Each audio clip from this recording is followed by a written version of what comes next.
প্রিয় বিনিয়োগকারী ভাই ও বন্ধুরা আমার, আসসালামু আলাইকুম। শেয়ার বাজার অর্থনীতি ও বিনিয়োগ বিশ্লেষণের নতুন একটি ভিডিওতে স্বাগতম।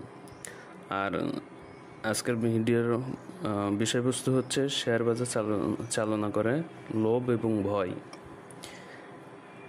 শেয়ারের দাম অনেক কারণে ওঠানামা করে, এটা আমরা কম বেশি সবাই জানি। দেশের সামগ্রিক রাজনৈতিক অর্থনৈতিক সহ সকল বিষয় বা সূচক যদি স্থিতিশীল থাকে তাহলে শেয়ার বাজারও বাড়ে। দেশের সামষ্টিক অর্থনীতি যদি ঊর্ধ্বমুখী বা স্থিতিশীল অবস্থায় থাকে তাহলে দেশের আর্থিক উন্নয়নের জন্য সংশ্লিষ্ট কোম্পানির ব্যবসা ভালো হয় এবং শেয়ার বাজার বাড়ে।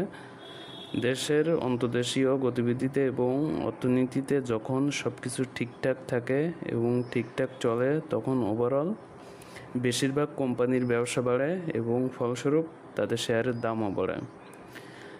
এ তো গেল নীতি বাক্য ও বই পুস্তকের কথা। এখন আসি আসল কথায়। আমি যে টাইটেল দিলাম শেয়ার বাজার চালনা করে লোভ ও ভয়, এটা কেন বললাম সেই কথায় আসি। আমার কথা দিয়ে আমি বলতেছি, আমার হাতে থাকে শেয়ারের দাম যত বাড়তে থাকে আমার লোভ তত বাড়তে থাকে। আমার স্বাভাবিক সিদ্ধান্ত নেওয়ার ক্ষমতা তত কমতে থাকে। যত বাড়তে থাকে আমি তত টাকা ঢালতে থাকি সক্ষমতা অনুযায়ী, কখনো কখনো এই সক্ষমতার বাইরে যেও। তার ফলে শেয়ারের দাম এবং ইন্ডেক্স উত্তরোত্তর আরও বাড়তে থাকে। তখন এমন একটা মনোভাব তৈরি হয় এই উত্থানের শেষ নেই।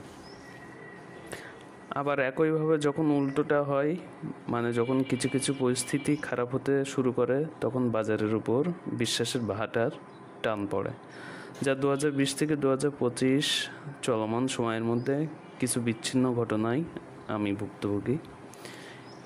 এর ফলে কি হয়েছে, সেল করা শুরু করেছি আর শেয়ারের দাম পড়তে শুরু করেছে। এভাবে চলতে চলতে বাজারে ভয় যত বাড়ে শেয়ারের দাম তত নামে আর তত শয়ের বাঁধ ভাঙতে থাকে এবং তার সাথে সাথে সেলিং আরও বাড়তে থাকে আর বাজারে সব কিছু তখন নামতে থাকে।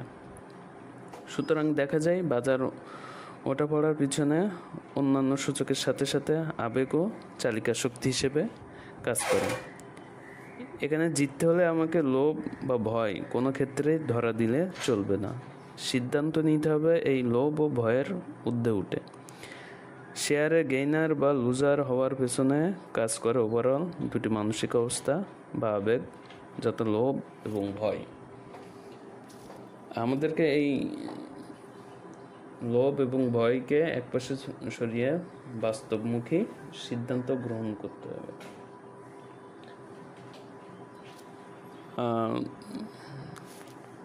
আজ এ পর্যন্ত।